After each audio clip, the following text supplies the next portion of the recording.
All right, everybody, what's going on? Welcome to today's edition of Swag Talk, the show we cover the swag inside and out. Of course, I am your tour guide around the swag coming at you, and we're going to recap week two.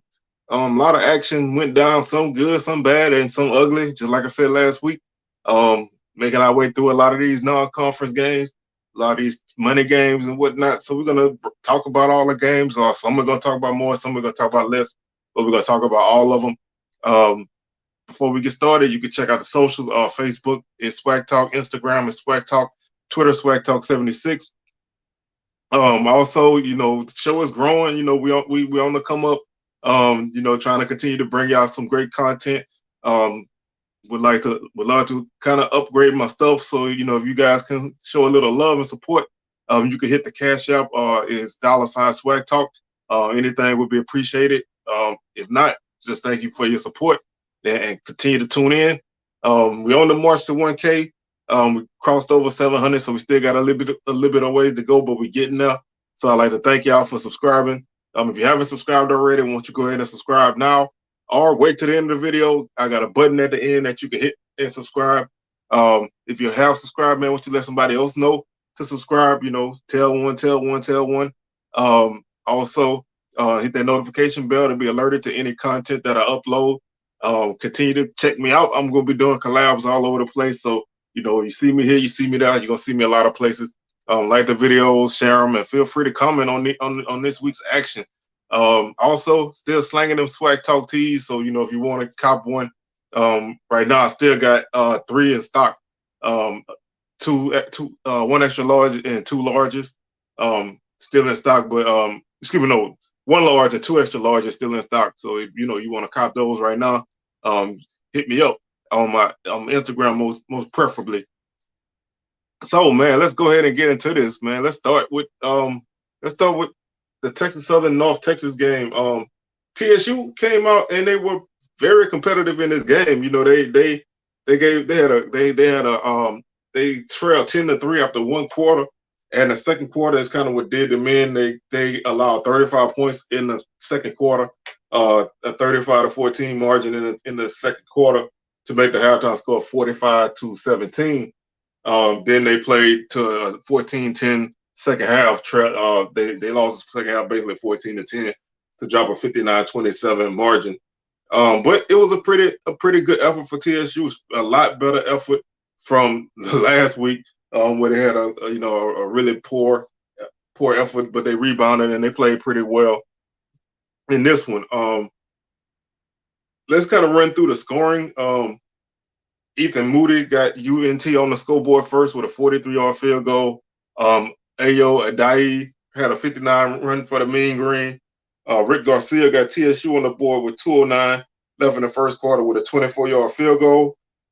Then UNT got a 35-yard pass from Austin Oon to Jamoy Macklin to make the score 17-3. Ladarius Owens got a 39 run yard for Texas Southern to make the score 17-10. And then UNT would rip off 28 straight points. They scored on 18-yard pass to AJ Bennett. Roderick Burns had a 70-yard pass for a touchdown, and then Oscar Attaway had 2 short touchdown runs, 1 from 3 yards and 1 from 1 yard out to make the halftime score 45-17. Then they would score the opening points of the second half with 9 minutes and 24 seconds left in the third quarter. Varkias Gums caught a 14-yard touchdown pass. Then Ja'Cory Howard would get TSU on the board again with a 1-yard touchdown run to make the score 52-24. Preston Landis would run a 10-yard touchdown for North Texas in the fourth quarter with 9:05 left to make the score 59-24. And then Rick Garcia would kick another field goal, this time for 39 yards for TSU to make the final margin 59-27. Take a quick look at some of the stats. TSU had 26 first downs on the night, North Texas 34. TSU ran the ball for 219 on the night, so a really solid running night for them. 4.7 yards per carry. They did have 2 touchdowns on the ground. 348 yards on the ground for North Texas. They averaged 7.4 yards a carry and 4 touchdowns. TSU passed the ball for 239 yards, 19 of 29, one touchdown, no interceptions. So a real solid offensive night for TSU. 259 for North Texas, 13 of 24, four touchdowns, one interception. Total offense 458 for TSU, 6 yards per play. They did fumble once and lost it. They had 10 penalties for 119 yards, so that definitely did not help. North Texas 607 yards of offense, 8.4 yards per play, no fumbles. Each team had one turnover on the night. UNT had five penalties for 58 yards, so that's a big difference in this game. Third downs, TSU was 6 of 14, North Texas 4 of 9. North Texas was 1 of 1 on fourth downs. North Texas had 2 sacks, TSU had none. Looking at some of the individual numbers on the night, Andrew Body, 19 of 29, 239 yards, one touchdown, no interceptions, like I said, we'll say twice.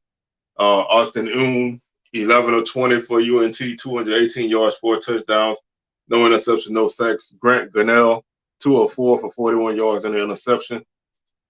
Ladarius Owens ran the ball for 94 yards on 10 carries, so he had 9.4 yards per carry, one touchdown. Andrew Body, 45 yards on 14 carries.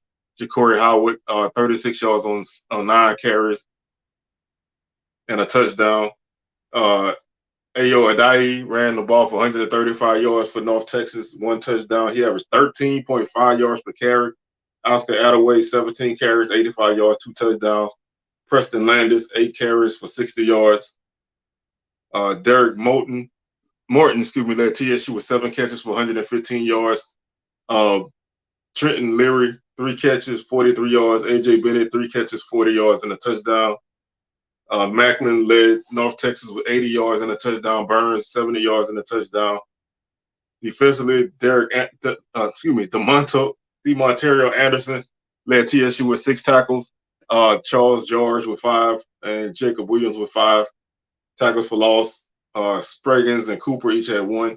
No sacks. Interception was by Nick Cotton. North Texas was led by Larry Nixon III with 15 tackles and KD Davis with 10. Jordan Brown with 9 tackles for loss.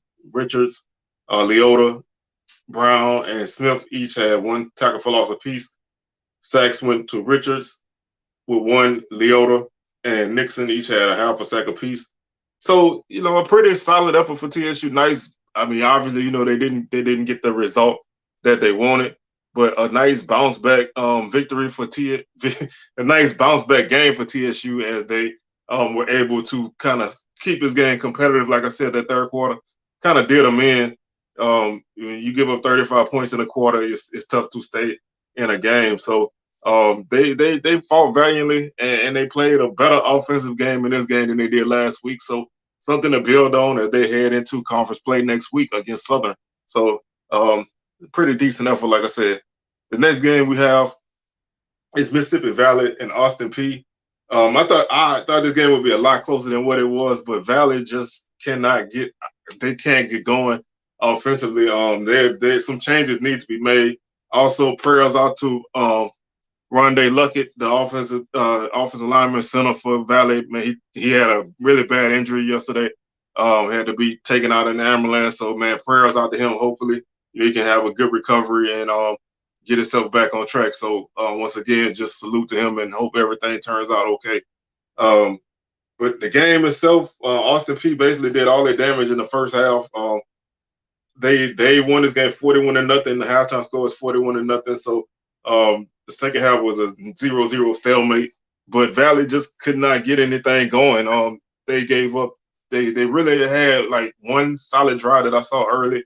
They did not score. They missed a field goal. And then they gave up a touchdown pretty much right after that. They gave up touchdowns of 56 yards, 36 yards, 37 yards, and 36 yards. 34 yards, 30 yards, and 9 yards. So they gave up a lot of big touchdowns.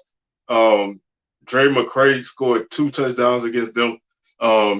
Mike DeLilio threw 5 touchdowns on the night. So just a huge effort for the Valley. Just like I said, it just did not go their way offensively. The numbers: 12 first downs for Valley, 26 for the Governors. Valley ran the ball for 71 yards on the night. 2.2 yards per carry. Austin P 129 yards, 3.5 yards per carry.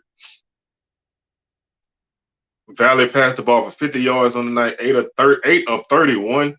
No touchdowns, 2 interceptions. That's just not gonna get it done. 383 yards through the air for Austin P, 25 of 38. 5 touchdowns, no interceptions.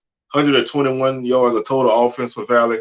1.9 yards per play. 1 fumble, they didn't lose it. They had 8 penalties for 67 yards. Austin P 512 yards of offense on 75 plays, 6.8 yards per play. 1 fumble, they didn't lose it. They had 15 penalties for 176 yards. Third downs, Valley was 3 of 16 and 1 of 2 on fourth down.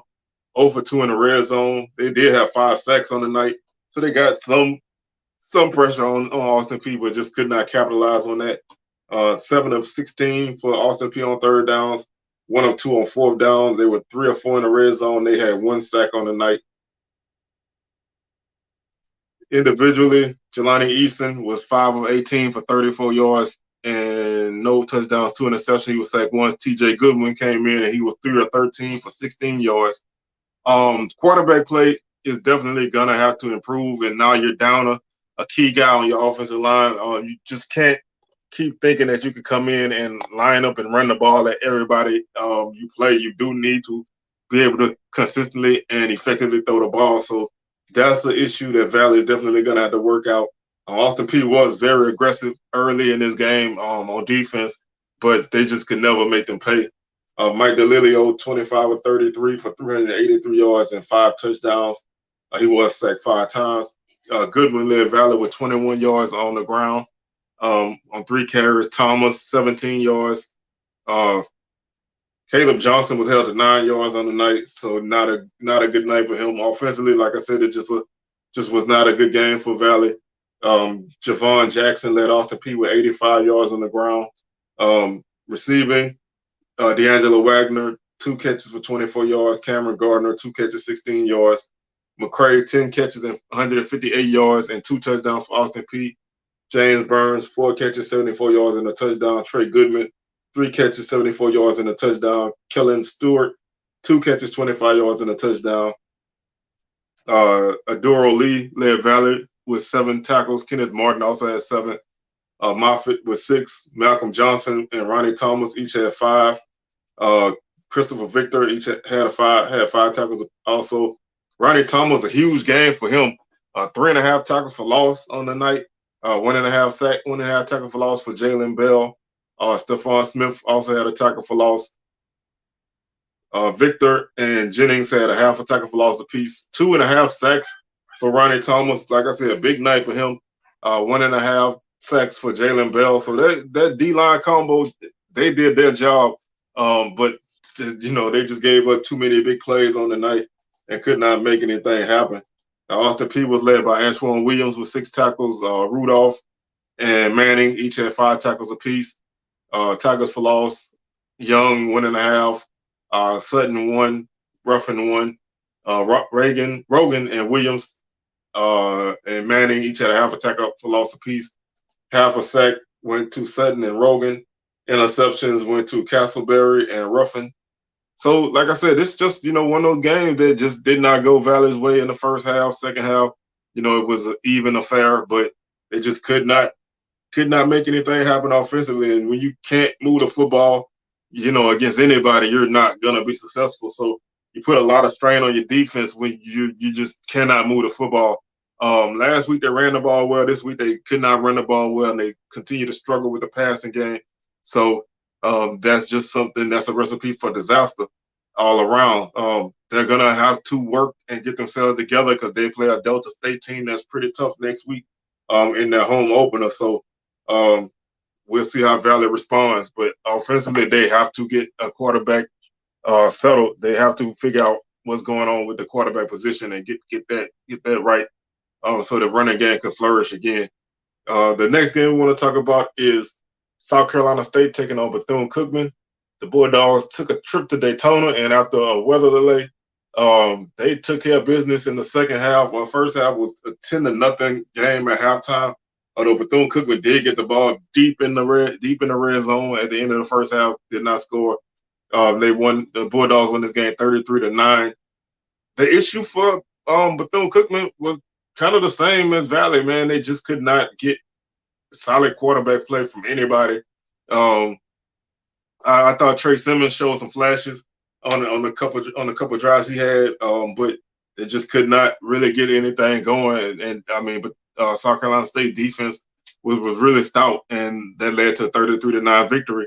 Kendrell Flowers got the scoring started for South Carolina State with a 1-yard run. They got two. They got a field goal from Gavin Zimmerman with 7 minutes left in the second quarter to make the score 10-0. Zimmerman would kick another field goal this time in the third quarter to make the score 13-0. Flowers would get a 67-yard touchdown run to make the score 20-0. Bethune-Cookman would get on the board with 2:39 left in the third when Dylan Moghadam kicked the 41-yard field goal to make the score 20-3. Jimmy Robinson would get a touchdown for Bethune-Cookman. Extra point was missed. 5-yard touchdown run now to make the score 20-9. Shaq Davis, an 87-yard pass from Corey Fields to make the score 26-9. And then BJ Davis, a 59-yard pick six to wrap up the scoring and make the margin 33-9. So, like I said, first half was really competitive. Bethune-Cookman, they just could not really move the football. They got a good deal of stops and was only down 10 at the half, but they just could not get out of, they just could not consistently move the football, and that really hurt them. They did have more first downs in this game, 22-18. Bethune-Cookman ran the ball for 203 on the night, 6.3 yards per carry, so a solid rushing night, 1 touchdown, 237 on the ground for South Carolina State, 5.5 yards per carry and 2 touchdowns. 188 yards passing for Bethune-Cookman, 13 of 34. 4 interceptions was their downfall on the night. That's 4 turnovers. They also fumbled twice, but didn't lose them. So that's 6 potential turnovers that that could do you in for sure. And that's tough to rebound from. South Carolina State was 6 of 16 for 141 yards, 1 touchdown, no interceptions. 378 total yards for South Carolina State, 6.4 yards per play. They only had 3 penalties for 27 yards. Bethune-Cookman actually outgained South Carolina State 391 to 378, 5.9 yards per play for Bethune-Cookman.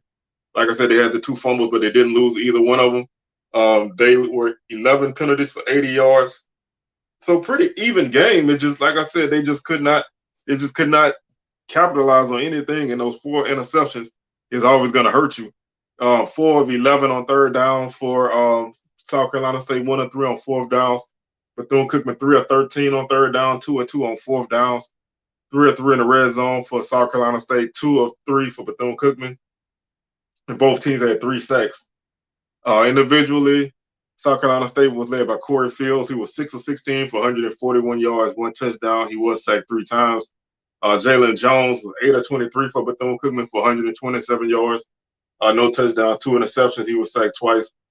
Trey Simmons 3 of 3 for 39 yards, no touchdowns, no interceptions. He was sacked once. Tyrone Franklin 2 of 8 for 22 yards and 2 interceptions, no sacks. Kendrell Flowers led South Carolina State with 153 yards on the ground and 2 touchdowns. Ja'Cory Benson had 65 yards as well. Jalen Jones ran the ball 11 times for 99 yards. No touchdowns. Bird, 7 carries, 45 yards. Robinson, 4 carries, 25 yards and a touchdown. Simmons, 4 carries, 23 yards. So it was, like I said, a really good rushing effort for Bethune-Cookman on the night. Shaq Davis had the 1 catch for 87 yards and a touchdown. Darryl Powell led Bethune-Cookman with 2 catches for 55 yards. Dakari Allen Johnson, 5 catches, 43 yards. Again, not a lot of targets to Kamari Everett. That's got to change. A guy like that needs to have the ball in his hands, and it only helps you. So hopefully they can get some chemistry between him and the quarterbacks. Because this guy is a top tight end, you need to get the ball in his hands. BJ Davis, 5 tackles for South Carolina State. Aaron Smith, 5 tackles. Jared Kirksley, 5 tackles. Tackles for loss. Jablonski Green, 1.5 tackles for loss. Smith, Moody and Kirksey. Kirksey had 1 tackle for loss apiece. Green 1.5 sacks. Smith 1, and Barber a half a sack. Interceptions. B.J. Davis had 2 interceptions, which he returned 1 for a touchdown. Moultrie 1 interception, and Keith 1 interception. Bethune-Cookman was led in tackles by Hudson with 7, Blake with 6, Hampton with 6, Harrell with 6, Jones and Pearson each had 5 tackles for loss. McKenzie with two, Pearson 1.5, Jackson 1, Loving 1, and Harrell 1. Sacks 1.5 to Pearson, 1 to Jackson, and Lindsey had a half a sack, and no interceptions on the night. So, like I said, this was this game was a little bit more competitive than the score shows. Statistically, Bethune-Cookman was right there in this game. Like I said, four interceptions will hurt you every time. So they definitely have to clean up those mistakes and get themselves ready for their next game. They have a bye week this week coming up, so they have some time to kind of clean up some things and try to get themselves back on track before they take on Grambling on September 24th. So have some time to work out the kinks. Was not a bad game, but like I said, the turnovers are just murder you every time. The next game we're going to talk about is Alabama State dropped a 45-7 decision to UCLA. This game was tight early. It was a 14-0 first quarter. UCLA scored 17 points in the second quarter on 31-7 halftime score. Then 2 touchdowns in the second half to make the margin 45-7. Alabama State, they got a 21-yard touchdown pass from Crowley to Hickson. Other than that, no, not any scoring from them. UCLA had a 2-yard touchdown run from Jones. Hudson, a 25. Thompson Robinson threw a 25-yard touchdown pass. Garbers, 5-yard touchdown run. Field goal. Garbers, a 2-yard touchdown run. Harden, a 13-yard touchdown run, and Grubb, a 7-yard touchdown run. So most of the points came on the ground. Like I said, Alabama State was competitive in this game early. They just could not get any points on the board. 18 first downs for the Hornets, 28 for the Bruins, 87 yards rushing for Alabama State, 2.4 yards per carry, 220 yards on the ground for UCLA, 5.8 yards per carry, 5 touchdowns. Alabama State was 18 of 32 passing for 223 yards. They had 1 touchdown, 2 interceptions. 265 through the air for UCLA, 23 of 30, 1 touchdown, 1 interception. 310 total offense for Alabama State, 4.6 yards per play. 3 fumbles, they lost 1, so they turned the ball over 3 times. UCLA had 485 yards of offense, 7.1 yards per play. 8 penalties for Alabama State, 6 for UCLA. 7 of 17 on third down for Alabama State, 0 for 1 on fourth down. They didn't make it into the red zone at all. 1 for 1 on extra points, no sacks. UCLA, 4 of 9 on third down, 6 of 7 in the red zone, 3 sacks on the night, and 6 of 6 on extra points.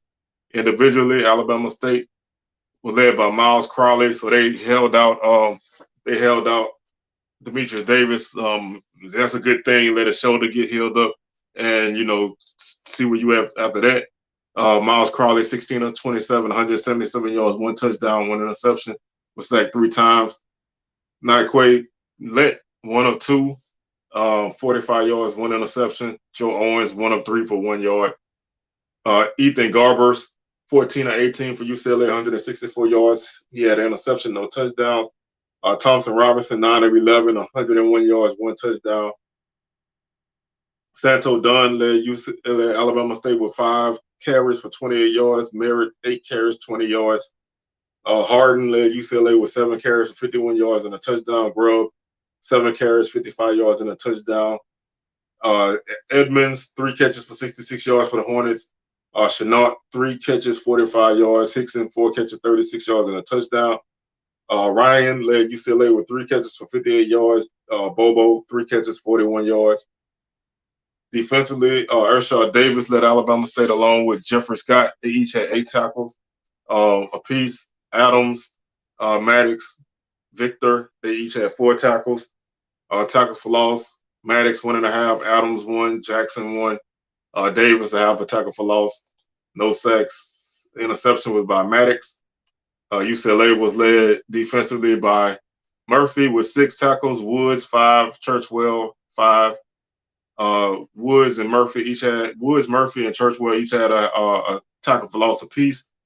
Letu had 2 sacks, and Murphy had 1. Interception by Davies and Justice. So, like I said, this was a pretty competitive first half. Alabama State hung in there, but they just could not really get anything going. And eventually, UCLA kind of put them away. But pretty solid effort for them. They get a bye week next week. So after that long trip, 3 games already under their belts. So they get a bye week next week. So that gives them a chance to kind of get themselves back on track and healed up and see where they stand.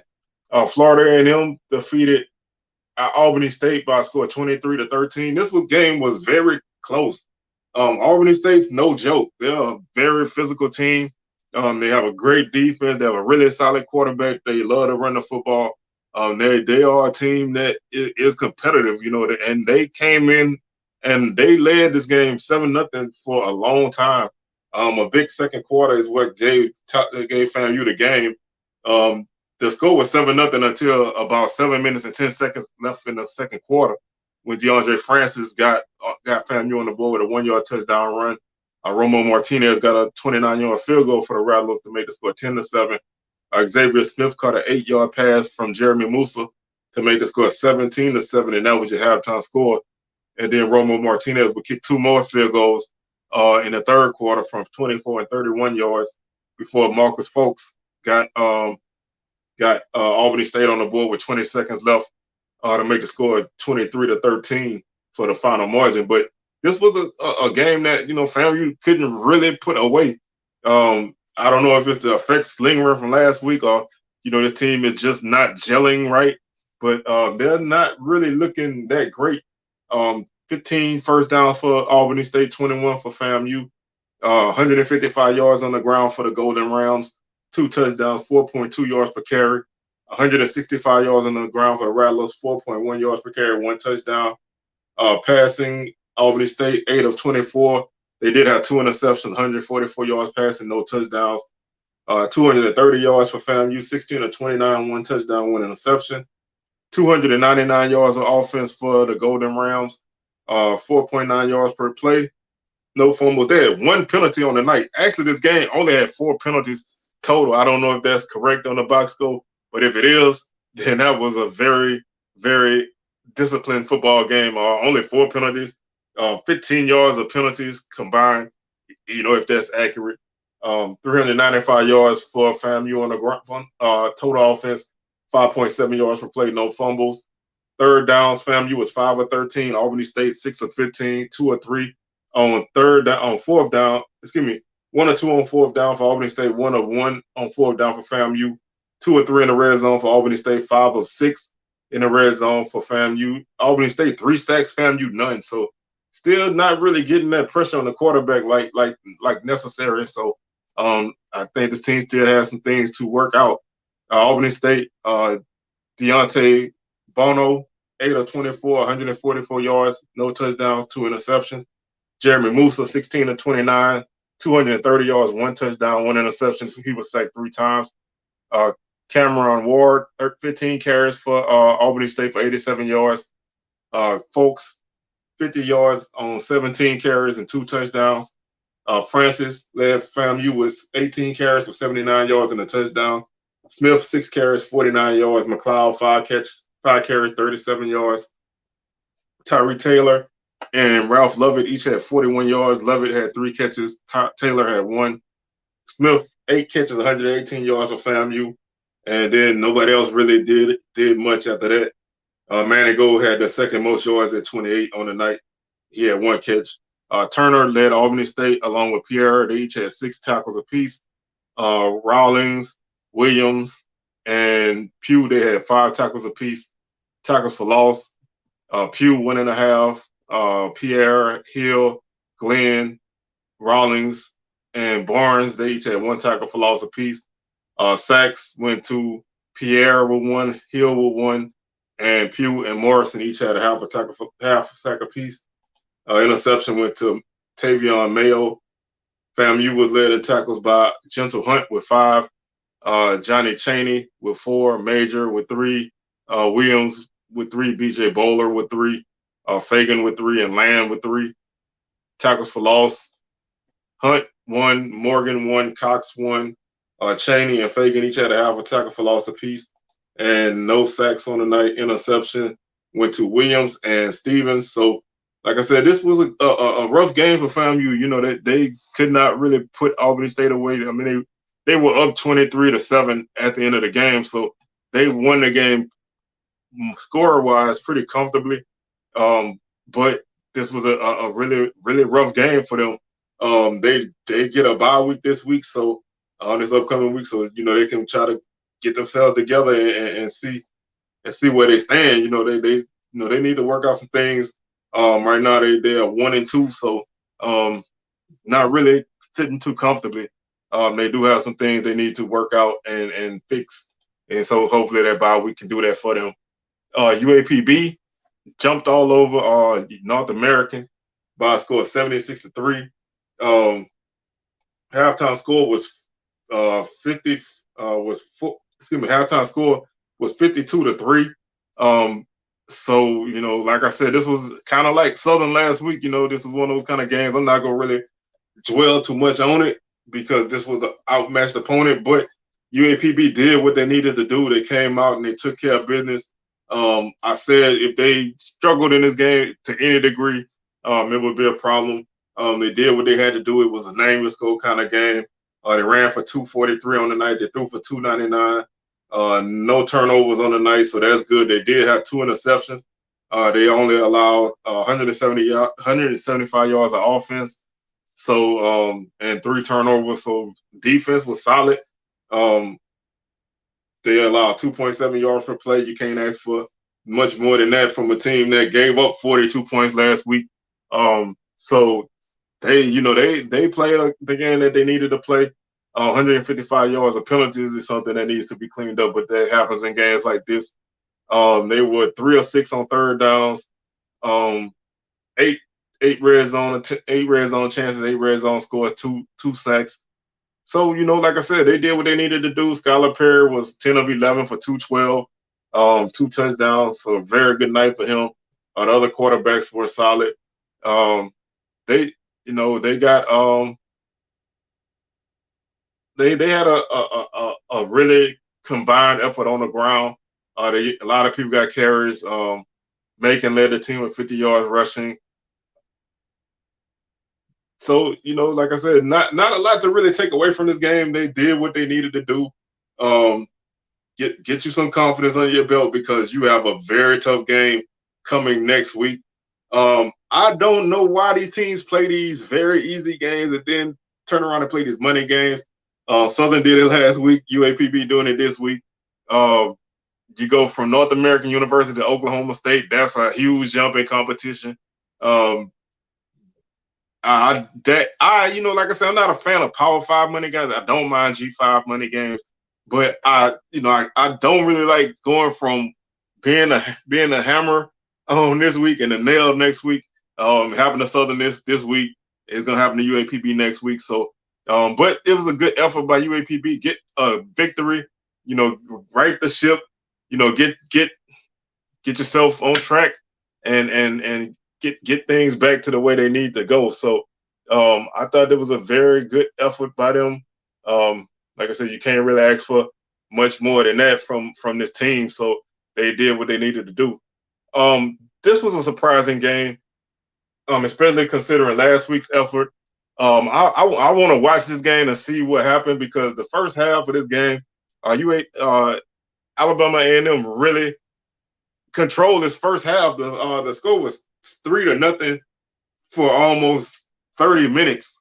29 minutes and like 30 seconds. Alabama A&M led this game 3-0 before Troy got a touchdown pass right before the half. to make the halftime score 7-3. And then second half, Troy would score 28 points in a row to make the score 31-3 before Alabama A&M got a Garrett Quarles touchdown to make the score 31-10. Then Troy would get a touchdown in the fourth quarter, and Alabama A&M would get a touchdown in the fourth quarter to make the score 38-17. I really want to watch this game and see what happened because, like I said, defensively, it seems like Alabama A&M really made a lot of plays. They had a very good defense on the ground. They only allowed Troy to run the ball for 58 yards, 2.3 yards per carry. They didn't run the ball much either. 64 yards on the ground, 1.8 yards per carry. They did have 2 touchdowns. They allowed 464 through the air, though, the Bulldogs. 28 of 45, 5 touchdowns, 2 interceptions. They were 22 of 47 through the air, 292, no touchdowns, 2 interceptions. Troy turned the ball over 3 times in this game. I don't know if that's enough to make this be as close as it was, but that was a very good first half by Alabama A&M. Offensively, they just could not muster anything. 356 of total offense for the Bulldogs, 4.3 yards per play. 9 penalties, 107 yards. Troy 522 total offense, 7.5 yards per play, 1 fumble. They lost it, 10 penalties, 88 yards. A&M had 2 sacks on the night. Troy 4, 2 of 3 in the red zone for Alabama A&M, 3 of 5 for Troy. Bulldogs 6 of 18 on third down. Troy 4 of 11, 0 for 1 for Alabama A&M on fourth down, 1 for 2 for Troy. Langford 16 of 32 for Alabama A&M, 182 yards, 2 interceptions, 3 sacks. Quincy Casey, 6 of 15 for 110 yards, 1 sack, no touchdown, no interceptions. Gunnar Watson, 23 of 34 for Troy, 351, 4 touchdowns, 2 interceptions, 2 sacks. Garrett Quarles, 16 carries, 35 yards for the Bulldogs, 1 touchdown. Harold Jemison, 1 touchdown. Kimani Vidal, 10 carries, 38 yards. Receiving, Cox led Alabama in with 99 yards. Hambrick, 82. Barber led Troy with 105 yards and a touchdown. Johnson, 80 yards and a touchdown. Higgins, 77 yards and a touchdown. Biambi led the Bulldogs with 8 tackles. Douglas, 7. Hester, 6 tackles for loss. Douglas, 2 sacks. Douglas with 2 interceptions. Rice and Douglas each had an interception. Troy was led by Slocum and McDonald with 6 tackles. Jackson, 3.5 tackles for loss and 2 sacks. Interception by Palmer and Thomas. So, like I said, this was a pretty entertaining first half. I really want to sit down and watch this game and see what happened because I kept looking at the score and Alabama A&M had 3 and it was 3-0, 3-0, 3-0. And then Troy finally got going, but I thought the Bulldogs carried themselves well, a lot better than they did in a UAB game. So hopefully this will be what they need to get themselves going moving forward. So solid effort. You really can't take much from them on this game. They do play Austin Peay at home to open up their home schedule next week. That's going to be a very tough game, but they have a little confidence coming into this game. So we'll see where they stand in that game. The next game is a big SWAC win. I don't care who the opponent is. It's an FCS non-conference win. You can say Northwestern not good, but Grambling came out and they took care of business in this game, especially in the first half. 47-21, huge first half for Grambling. They went into the halftime up 41-7. They just totally dominated this game in the first half. Maurice Washington, 2 touchdowns in the first half from 61 yards and 25 yards. Grambling scored 41 unanswered points in his first half. Northwestern was up 7-0 before Grambling just went crazy. Chance Williams, a 1-yard touchdown run. Lyndon Rash, 83-yard touchdown pass from Hawkins. I said in my preview, I thought Hawkins was the best quarterback on the roster, and hopefully he's the guy going forward. Coleman, 20-yard touchdown pass from Hawkins. Waters, a 71-yard touchdown pass from Hawkins. So, like I said, first half was just, a dominant first half, and you can't really ask for much more from a team bounced back from last week's effort. Grambling they only had 12 first downs on the night, so they scored a lot of big plays. 27 first down for Northwestern. Northwestern 157 yards on the ground, 3.6 yards per carry, 1 touchdown. Grambling 145 on the ground, 5.8 yards per carry, 3 touchdowns. 14 to 25 for Grambling for 290 through the air, 3 touchdowns, no interceptions. Northwestern 26 of 45, 268, 2 touchdowns, 2 interceptions. 425 yards for Northwestern State, 435 for Grambling, 8.7 yards per play for Grambling, 4.8 for Northwestern. Grambling had 2 fumbles and lost 1. Northwestern 4 fumbles and lost 2. Both teams had 10 penalties. Third downs, Grambling was 3 of 11, so still have to fix that. 4 of 18 for Northwestern State, 3 of 6 on 4th down for the Demons. Grambling 1 for 1. Grambling had 2 sacks on the night. Northwestern none. Individually, Hawkins 13 of 23 for 293, 3 touchdowns, no interception, no sacks. Fallon 26 of 42 for Northwestern, 268, 2 touchdowns, 2 interceptions, 2 sacks. Fallon also led Northwestern with 60 yards on 14 carries. Maurice Washington 5 carries, 95 yards, 2 touchdowns for Grambling. Talbert 2 carries, 18 yards. Williams 7 carries, 16 yards and a touchdown. Receiving, Waters led Northwestern with 67 yards on 5 catches. King 61 yards on 3 catches. Rash 92 yards on 2 catches for a touchdown. Waters 90 yards, 1 touchdown on 4 catches. 85 yards for Chance Williams on 3 catches. Pedraza led the Demons with 5 tackles. He also had two tackles for loss. Grambling was led by Vessel with 8 tackles. Lewis Matthews with 6.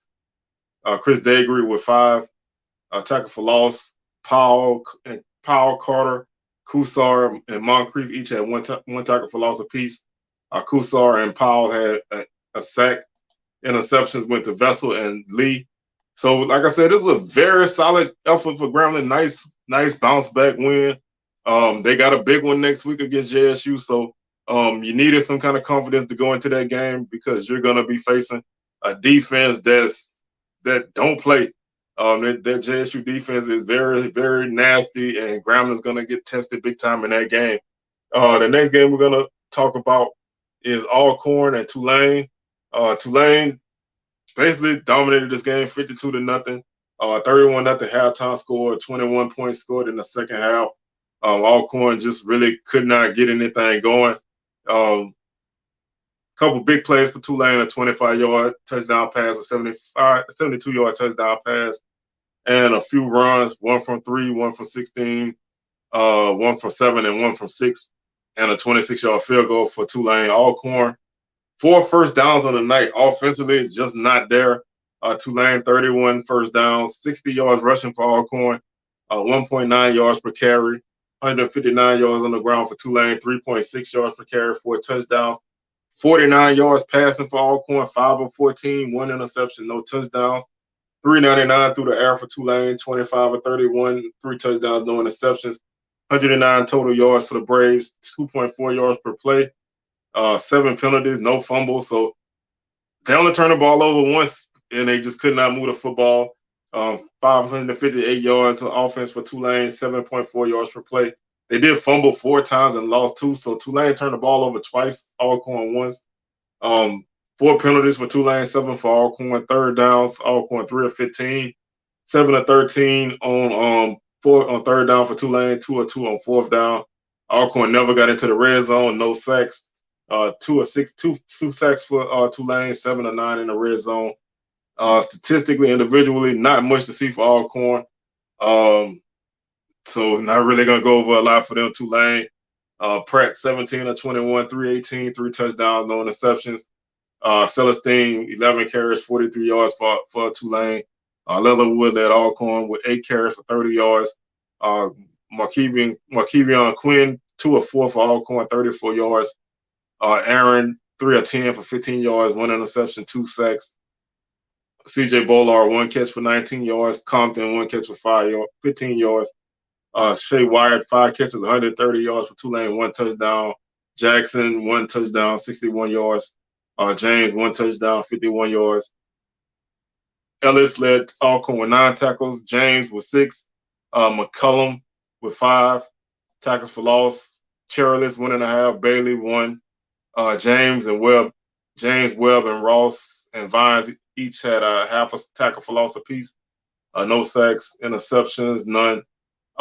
Tulane was led by Brooks with 6 tackles, tackle for loss. Jenkins with 2 sacks. Platt with 1. And interception was by Williams.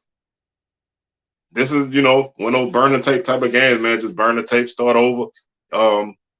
Put it behind you. You got McNeese next week on the road, so you got a tough game ahead of you. So, you just gotta get yourself back together and find some semblance of who you are and what you are. So, not a lot left. Not a lot left to really be said in this game.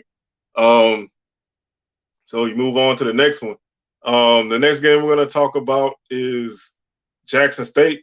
They defeated Tennessee State by a score of 16-3. This was a very competitive game. TSU scored first. They got a field goal early. Jackson State got a couple field goals in the first half. I think they had a touchdown call back. Second half, they got another field goal in the third quarter. Then they got a 27-yard pass from Sanders to Gaines to make the score 16-3. That came with 2:20 to go in the game. This was a defensive game.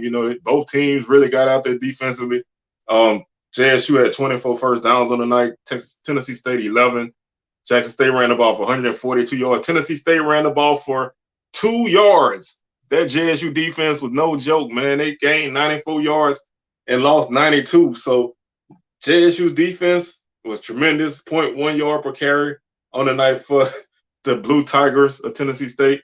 138 yards through the air for Tennessee State, 10 of 24, no touchdowns, no interceptions. Jackson State, 30 of 44, 276 through the air, 1 touchdown, no interceptions. 418 total offense for Jackson State, 5.2 yards per play. They did fumble 3 times and lost 2. Had 6 penalties. Tennessee State, 140 yards of offense, 2.3 yards per play.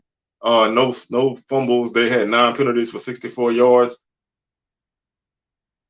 Tennessee State with 5 of 17 on third down. Jackson State 4 of 15, 3 of 4 on fourth down for Jackson State.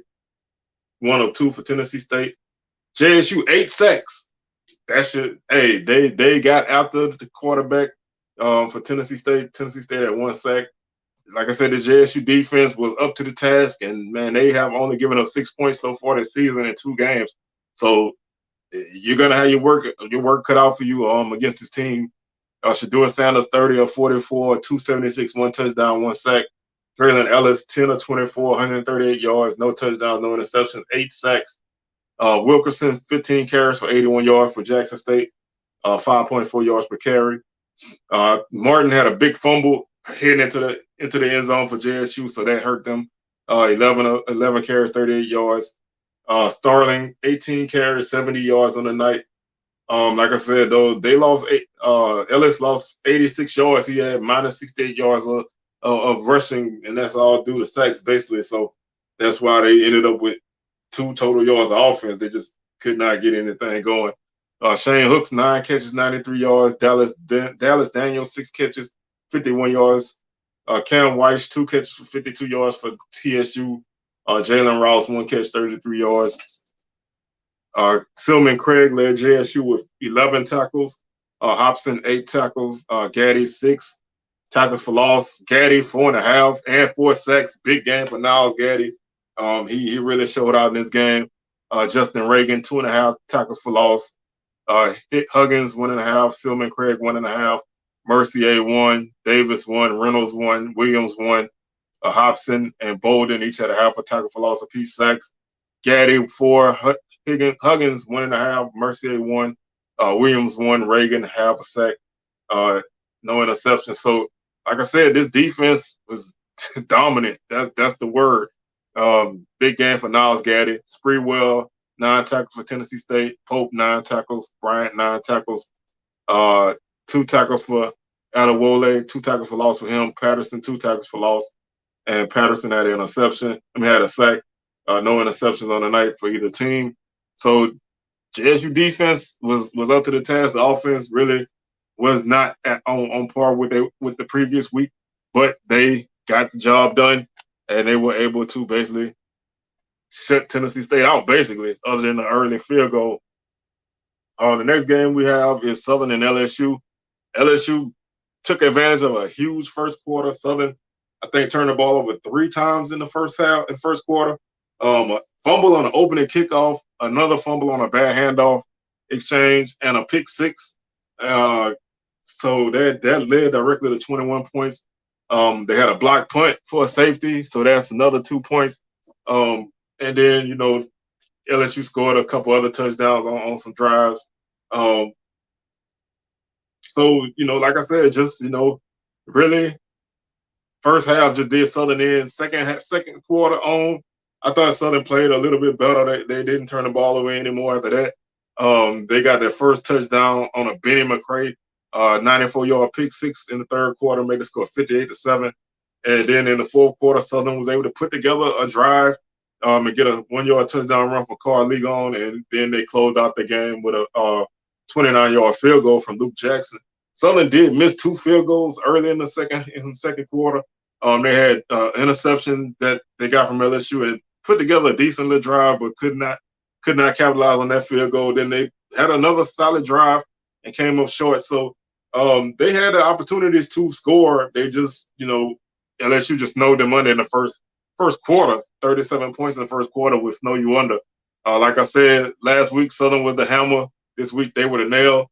I thought they showed some fight staying in this game. I mean, the game could have got really, really ugly, but they rebounded after that bad first quarter, and they stayed with it. I mean, it could have been 100-0 type of game if LSU would have kept the dogs on and Southern would have kind of folded. But I thought Southern kind of picked themselves up off the ground of that horrible first quarter and fought back as best as they could.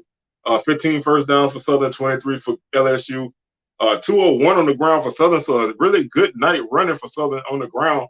LSU ran the ball for 230, 6.4 yards per carry for LSU, 5 touchdowns, 4.8 yards per carry for Southern, 1 touchdown. 61 yards passing for Southern, 9 of 17, no touchdowns, 1 interception.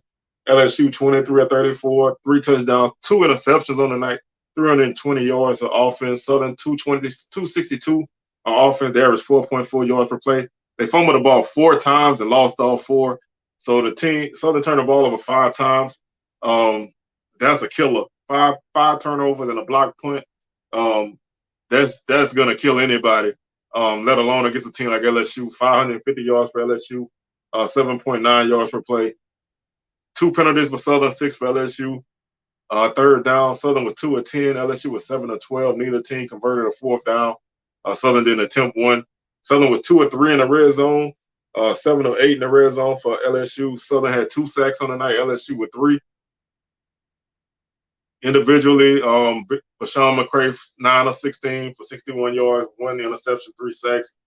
Garrett Nussmeier 13 of 23 for LSU, 183 yards, no touchdowns, 2 interceptions. Jaden Daniels 10 of 11 for 137 yards, 3 touchdowns. He was sacked once. Walker Howard was sacked once.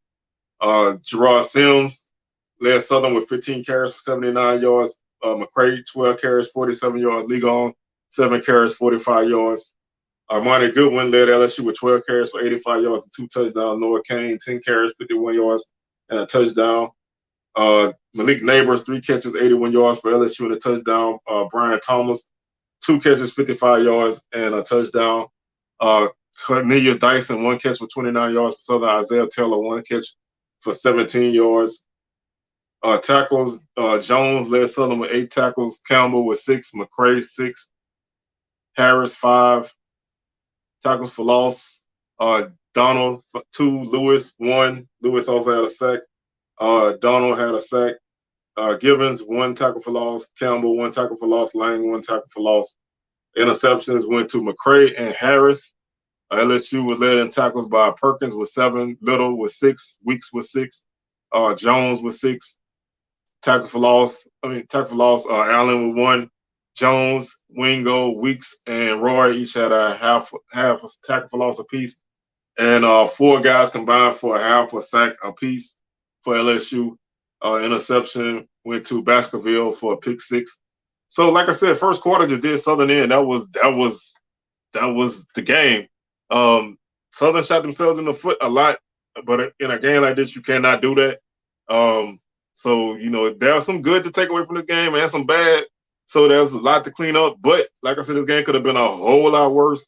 I think once LSU went to their second unit, Southern played them a lot better. So maybe that means Southern first unit is comparable to LSU second unit or SEC second unit. That's not a bad thing when you're playing, against a team that really had a lot to prove. So I thought LSU really, kept their foot on the gas in the first quarter. Southern made it easy for them in the first quarter, but second quarter on, they fought pretty well. So that was a solid effort for Southern. They opened up conference play on Saturday against TSU. So we'll find out this week what Southern really is. They're not as good as they were against Florida Memorial, and not as bad as they were against LSU. So it's somewhere in the middle, but we'll find out what they're about when they play a conference opponent.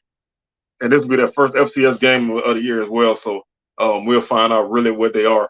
In a game that I thought the Panthers should have won, they led this game for the bulk of the game before giving a two fourth quarter touchdowns.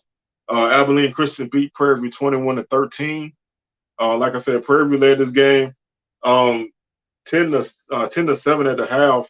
Excuse me, 13-7 at the half on two Reyes field goals from 46 and 47 yards. Jalen Howard had a 26-yard pass from Connolly, and Jed Castles caught a 15-yard pass from Maverick McIver to make the score 13-7 at the half. Fourth quarter, after a scoreless third quarter, McIver threw a 8-yard touchdown pass, and then he ran a 2-yard touchdown run to give the Wildcats the lead at 21-13 with 5:05 left in the game, and Prairie View just could not score. Prairie View controlled this game, 20 first downs, 19 for Abilene Christian, 93 yards rushing for Prairie View, 2.6 yards per carry. Abilene Christian 110 on the ground, 3.7 yards per carry, one touchdown. Prairie View 240 through the air, 20 of 37, one touchdown, one interception. Abilene Christian did throw 3 interceptions on the night. 225 through the air, 20 of 34, 2 touchdowns, 333 yards for Prairie View on 73 plays. They averaged 4.6 yards per play, no fumbles. Abilene Christian 335 yards on the game, 64 plays, 5.2 yards per play. Prairie View 8 penalties. Abilene Christian 5. 6 of 16 for Prairie View on third down, 1 or 2 on fourth downs. They did not get in the red zone. They did not have any sacks. Abilene Christian 3 sacks, 3 of 3 in the red zone, and 7 of 14 on third downs. Individually, Connolly 20 of 37, 1 touchdown, 1 interception, 3 sacks. McIver 20 of 34, 2 touchdowns, 3 interceptions, 225 yards, no sacks. Bernard Goodwater led Prairie View with 8 carries for 39 yards. Connolly 14 carries, 37 yards.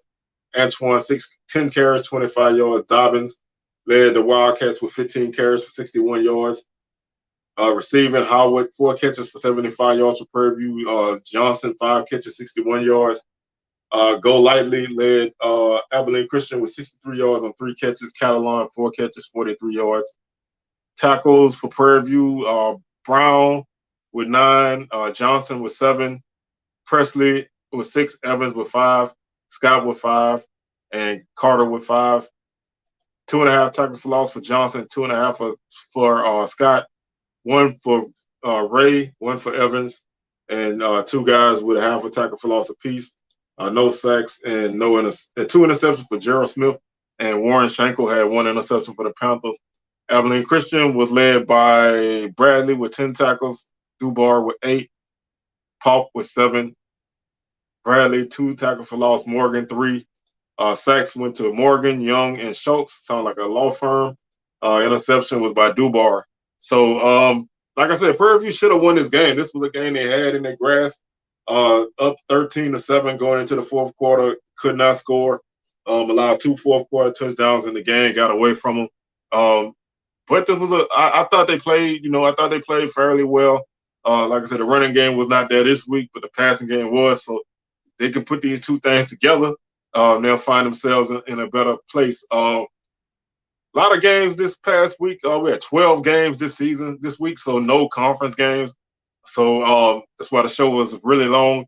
Next week, a lot shorter week in terms of number of games. We have Texas Southern and Southern playing in Arlington. 4 o'clock kickoff. Grambling at Jackson State. That's a 1 p.m. kickoff. That's a non-conference game for everybody out there. Austin P is at Alabama A&M. 2 o'clock kickoff. Arkansas Pine Bluff at Oklahoma State. 6 p.m. kickoff. Delta State is at Valley with a 6 p.m. kickoff. Incarnate Word is at Prairie View, also 6 o'clock kickoff, and then Alcorn at McNeese on a 7 o'clock kickoff. So we have quite a few people with bye weeks this week, and not as many games. So like I said, man, I like to thank y'all for sticking through this with me. This was a long week. These early season games are like that. You end up with all these games until you start to get the conference play. So that's gonna do it for us. Catch me on Raw Uncensored again tomorrow, man. We're gonna link up again and make that happen. Week 3 preview coming at you on Wednesday. Swag Smoke on Thursday. Week 3 recap coming on Sunday. So y'all full schedule as usual, man. We deep in the football season now. It's on and popping. And I catch y'all on the rebound, and we out of here. Peace.